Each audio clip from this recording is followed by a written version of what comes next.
must be aching. Does it hurt? Yeah. In the morning you wake up, the ribs is full of veins. When I come here, it is not the country I expected. My friends from Kenya, Tanzania, Uganda, many of us from Nigeria, we are here. So how many of you sleep here every night? We are almost 100 plus.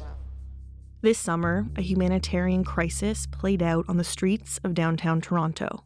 With city and federal shelters at capacity, dozens of asylum seekers resorted to camping on the sidewalk in the busy entertainment district, sleeping outside in blistering heat and through thunderstorms for weeks.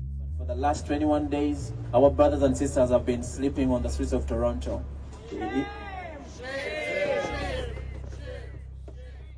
Last week, the federal government announced a one-time $212 million injection into an existing program that helps provide temporary housing to refugee claimants.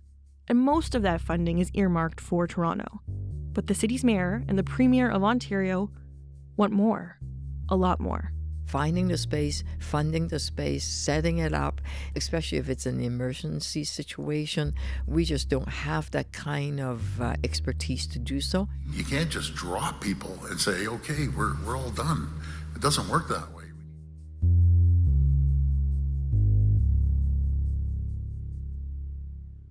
Now, it's not clear yet how this will all play out. But what we do know is that thanks to mostly Black-led community organizations and faith groups, about 200 asylum seekers are now staying at 2 churches in North York. I'm Shannon Higgins. I'm a producer here at Front Burner. And today, we'll be visiting one of those churches to hear from the refugee claimants themselves.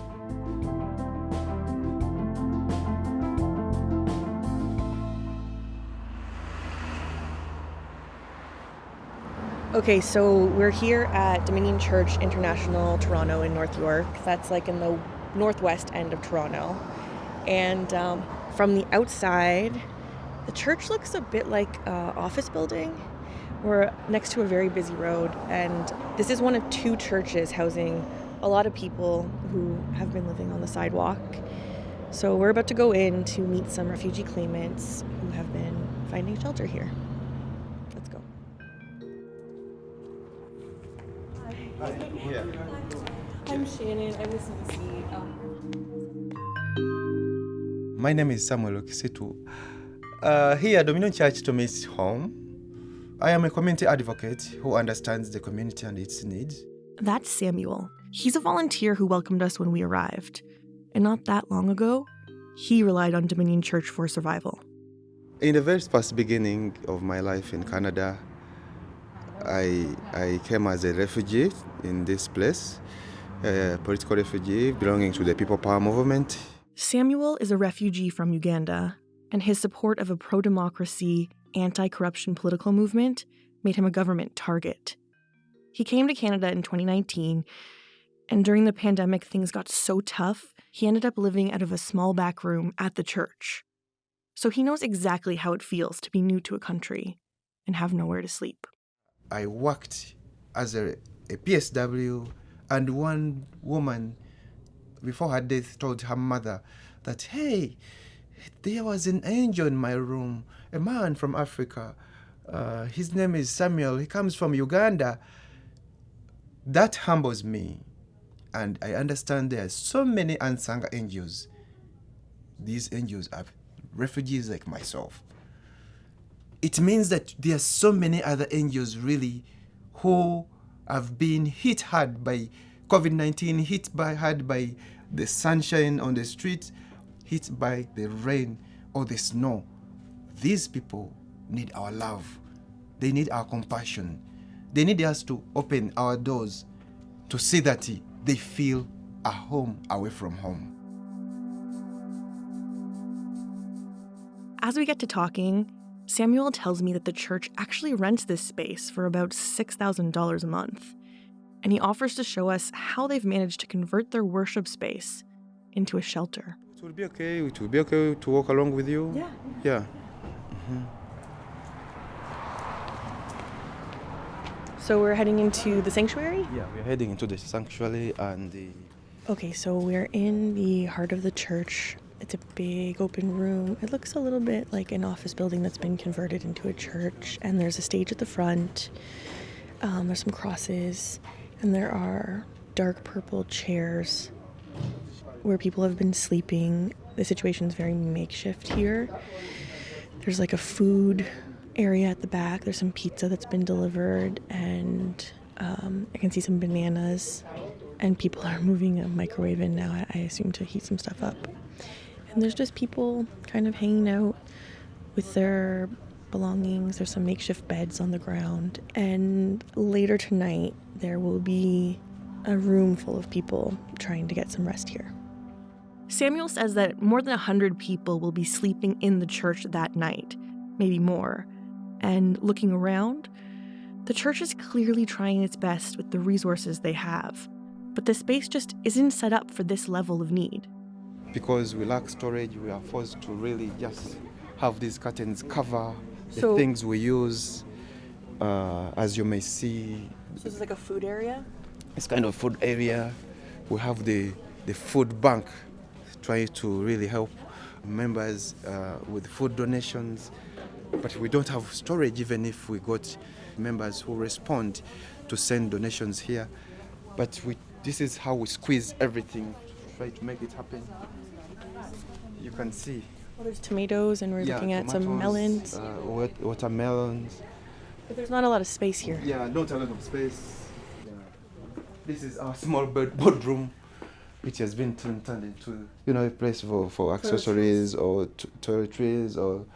So I'm seeing there's some vitamins and some toothpaste, a little bit of deodorant, some soap, toothbrushes.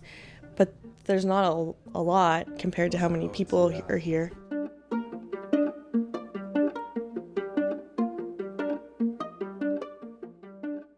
We have more than 100 people right now, but the number is still growing because every day we have a drop in. But remember, we have no single coin from the government. Community members are bringing food. Us volunteers are rendering our hours. We cancelled our shifts. So that is where we are. We strongly believe that the government has announced a funding. We continue to appeal to the concerned parties to say that let the people in need, the ones who need these resources, to receive them. Let there not be the so-called bureaucracy. Let it not be another bigger process of really attaining this money to really care for the needs, like food, clothing, and other utilities, whether hygiene, whether sanitary pads for the women.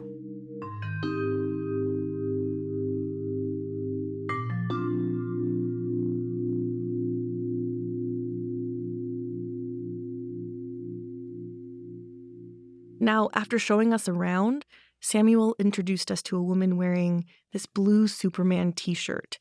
She stood out because she was older than most of the people in the room. And she was just settling in. She'd only just arrived at the church that very morning. Hello, Mama. You good? Good. You okay? I'm okay. Now, take the opportunity to share with the wonderful people from CBC. Yes, I'm okay talking to you. I'm called Rose. I'm from Kenya. As we get to talking, we find out that her full name is Rosa Opio. She's 63 years old, and as she moisturizes her hands with lotion, she tells us what drove her to leave home. I left Kenya, I lost my husband. But there are some people in our culture, when your husband dies, they inherit you with the brother to your husband. So he was treating me very bad, kicking me, beating me all the time. When he's drunk, he's beating me, and one day he told me that I will kill you. So when I heard of that, I said no. So when I went to church, I was in just a small church. So when I went to church, I wanted to stay there. They say, this man, he will come here and then fight us here because he's a drunkard man. So I could not stay in the church. I could not stay anywhere. If I go to my sister's, he comes there. He's saying, let us go back home. Why are you staying here? So I decided to leave the place. Then I decided to come to Canada. I said, I prayed, God helped me. until I got the way to come.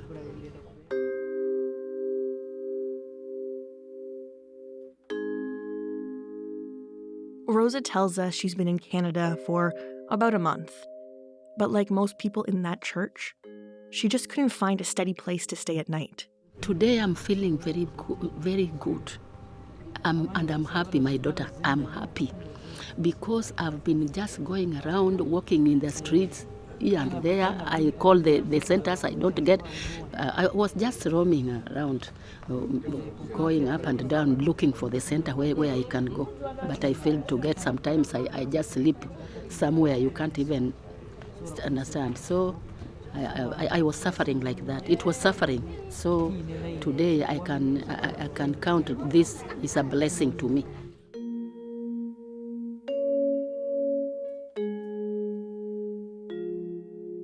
Tell us a little bit about what you have with you here, like what belongings you have with you.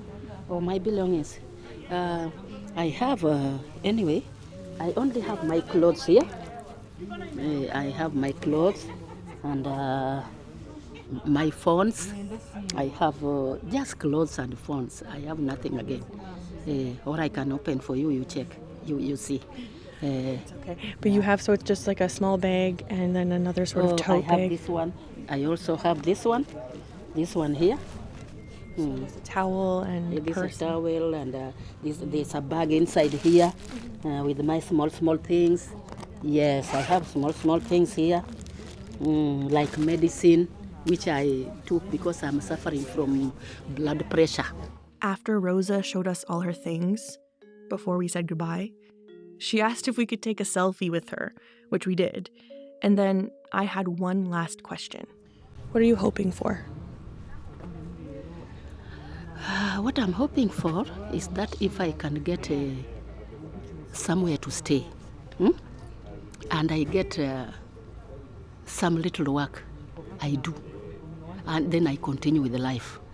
Yes, that is what I'm hoping to do. If I can get the papers, I stay in Canada, then I continue with the life.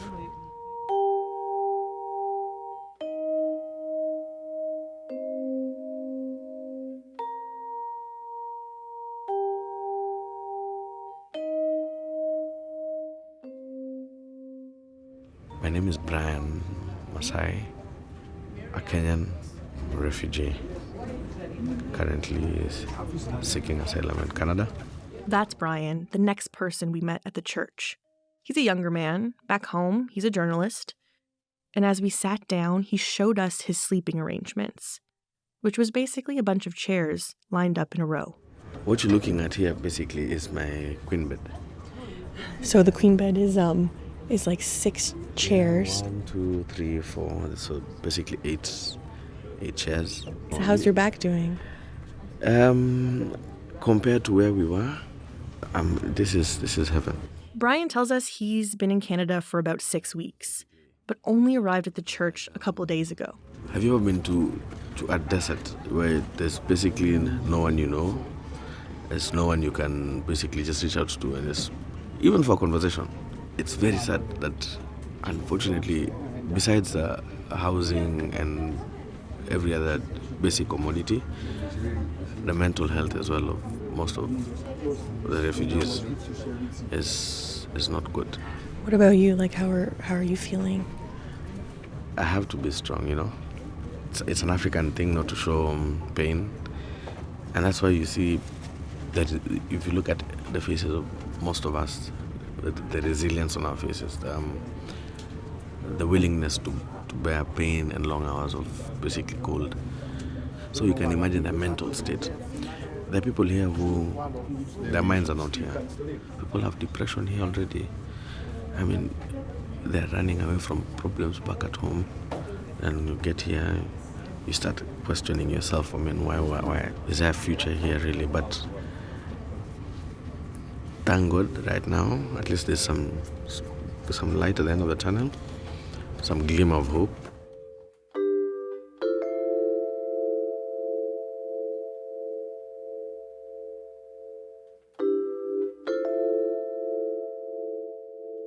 I know here there's more help, but previously, have you been having a hard time getting a meal? Thank God, here we are able to at least get 3 meals a day. Before, a meal a day, and it's when it comes by. If it doesn't come by, just survive on water. Thank God, water has been readily available, at least. And I think about that past. At some point, I sat up 3 nights with no sleep because I'm not sure who's sleeping next to me. People are having nightmares there, others are shouting, others, we're not even sure of where you'll be the next day, where you will sleep, that uncertainty. You're not even sure if wherever you will sleep, you won't lose your belongings, you won't lose your documents, so it's been a very, very rough patch.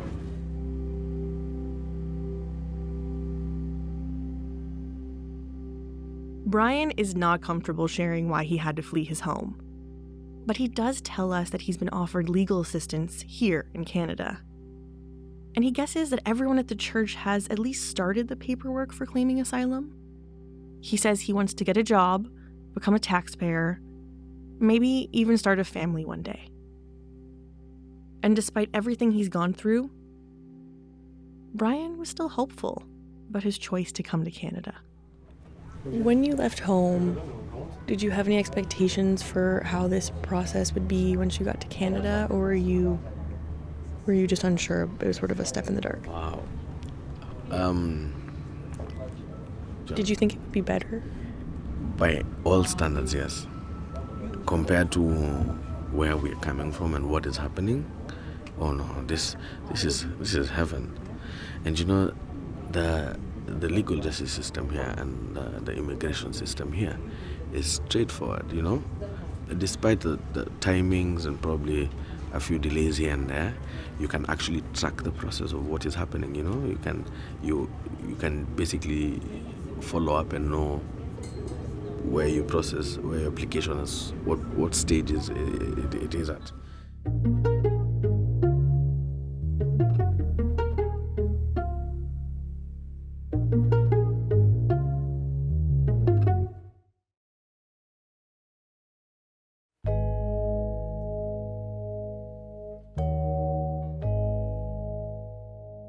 All right, let's talk now about some of the politics at play here.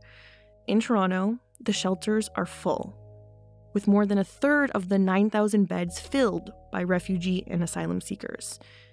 And according to the city, up to 45% of newcomers who turn to the shelter system get turned away. Now, like I mentioned earlier, the federal government already announced a one-time $212 million injection. This is into an existing program that helps provide temporary housing to refugee claimants. Most of that money, like $97 million, will go to Toronto. And Immigration Minister Sean Fraser says this funding should be more than enough. Our projections indicate that the $97 million that the City of Toronto can expect after today's announcement is more than enough to cover the interim housing costs for some of the vulnerable asylum seekers who they're dealing with in their shelter system. And of course, Last week, Minister Fraser also pointed out a significant federal distinction between funding for asylum seekers and funding for refugees. Look, this is really important to understand because over the past number of days and weeks as this story has unfolded, there's been a lot of people conflating asylum seekers and refugees. And it's really He says that Canada has existing programs that directly support refugees, the ones who are brought here through federal programs, and that the government wants to improve things permanently with some sort of new model to support people who arrive seeking safe haven.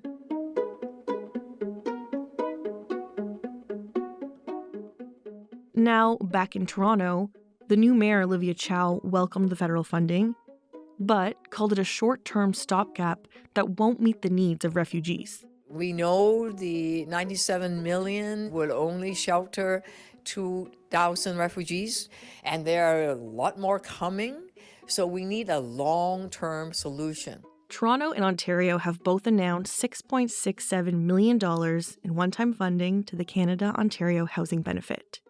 It's an effort to free up shelter space. And in a classic case of strange bedfellows, Olivia Chow and Doug Ford have teamed up to request another $26.7 million in funding, along with a lot more resources. So the feds, number one, have to pay up the city of Toronto, and this is where myself and the mayor agree 100%. They owe the city of Toronto $150 million. The feds have to speed up the working permits. You can't have these people sitting around for, what is it? They told me 4 months, 4 or 5 more months. That's unacceptable. The feds need to have set up shop here in Ontario and start giving these people working permits.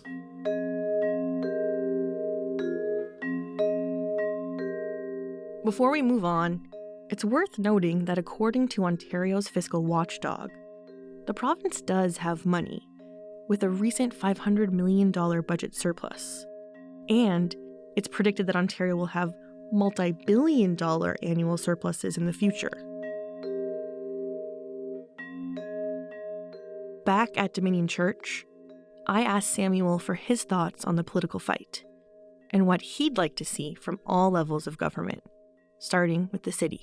Olivia Chow says that the immigration issue is a federal responsibility, but actually we see a housing issue because we have already had a housing crisis, which requires the municipality to come in the city. Every stakeholder really bring together their hand and see. Do you think the federal government's doing enough? Well, I want to say that, first of all, when we went to the streets, we went to see that the federal government really comes up, not with just handouts, but with a hand up. We are doing everything we are doing with the little or no resources. As you may see, this is a rented place. And at a certain point, we saw ourselves breaching the laws of the landlord-tenants agreement. The landlord formally said that this place is not supposed really to house people. But talking about the funding from the government, it seems that there are no funding. In this case, we've seen low-income and racialized groups bearing the brunt of this whole process or this whole fight. But the question is that will that money be used to back up or to fund the vision of for example, the vision of the Dominion Church International Toronto, where we have the vision of a community center and then establishing this community center so that we are resourced enough to really encounter any other would-be crisis. If we do not look at that and then we look at let's say hotels, we are now making the rich more richer because these hotels belongs to housing developers and the dons of the city versus the people who have faced it rough. And I would really say that federal government, listen and listen to the cries of people who leave their places, their homes, with the push factors which have not been attended to. The pull factors or the welcoming factors should be really addressed to make us have a hope, because we run Ontario. We are in the cleaning places. We are in the factories. We are in the hospitals doing PSW. It is not fair to make the rich richer and the poor poorer in a country that is considered to be a safe haven. And the question comes, is Canada still a safe haven? All that is for us to answer in times like this.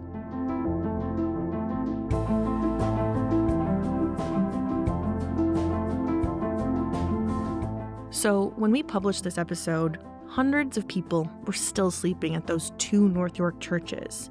And I spoke to one community organizer who said she's not sure what will happen. All she knows is that more asylum seekers keep showing up at the church. But one thing is for sure, this is a growing international issue that goes far beyond Toronto's borders. According to the UN Refugee Agency, at the end of 2022, nearly 109 million people were forced to flee their homes, thanks to persecution, conflict, violence, and human rights violations. And 76% of those refugees and people in need of international protection were hosted in low and middle-income countries. That's all for today. I'm Shannon Higgins. Thank you for listening to Front Burner.